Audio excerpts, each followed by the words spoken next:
Chapter 4. And Moses answered and said, But behold, they will not believe me, nor hearken unto my voice, for they will say, The Lord hath not appeared unto thee. And the Lord said unto him, What is that in thine hand? And he said, A rod. And he said, Cast it on the ground. And he cast it on the ground, and it became a serpent. And Moses fled from before it. And the Lord said unto Moses, Put forth thine hand, and take it by the tail.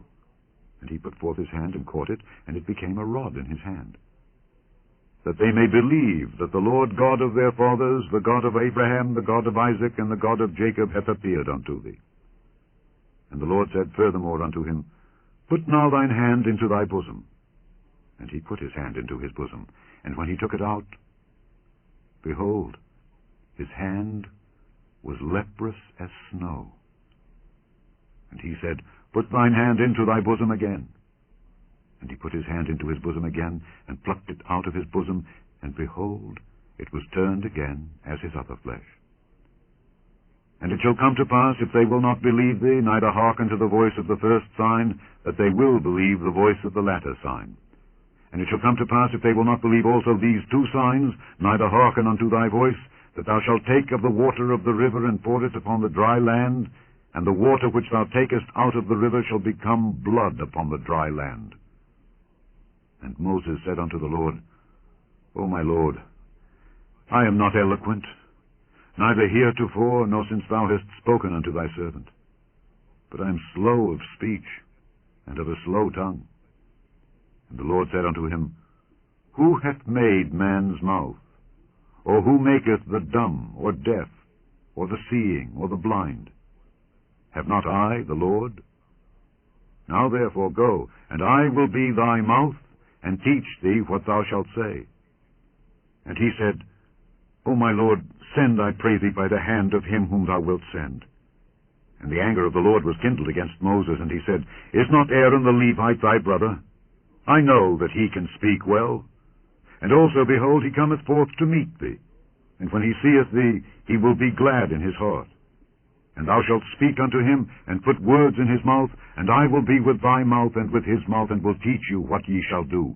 And he shall be thy spokesman unto the people. And he shall be, even he, shall be to thee instead of a mouth, and thou shalt be to him instead of God. And thou shalt take this rod in thine hand, wherewith thou shalt do signs. And Moses went and returned to Jethro his father-in-law, and said unto him, Let me go, I pray thee, and return unto my brethren which are in Egypt, and see whether they be yet alive. And Jethro said to Moses, Go in peace. And the Lord said unto Moses in Midian, Go, return into Egypt, for all the men are dead which sought thy life. And Moses took his wife and his sons, and set them upon an ass, and he returned to the land of Egypt. And Moses took the rod of God in his hand. And the Lord said unto Moses, When thou goest to return into Egypt, see that thou do all those wonders before Pharaoh which I have put in thine hand. But I will harden his heart, that he shall not let the people go. And thou shalt say unto Pharaoh, Thus saith the Lord, Israel is my son, even my firstborn. And I say unto thee, Let my son go, that he may serve me. And if thou refuse to let him go, behold, I will slay thy son, even thy firstborn. And it came to pass by the way in the inn, that the Lord met him, and sought to kill him. Then Zipporah took a sharp stone, and cut off the foreskin of her son, and cast it at his feet, and said, Surely a bloody husband art thou to me. So he let him go. Then she said, A bloody husband thou art, because of the circumcision. And the Lord said to Aaron, Go into the wilderness to meet Moses. And he went, and met him in the mount of God, and kissed him. And Moses told Aaron all the words of the Lord who had sent him, and all the signs which he had commanded him. And Moses and Aaron went and gathered together all the elders of the children of Israel. And Aaron spake all the words which the Lord had spoken unto Moses, and did the signs in the sight of the people. And the people believed. And when they heard that the Lord had visited the children of Israel, and that he had looked upon their affliction, then they bowed their heads and worshipped.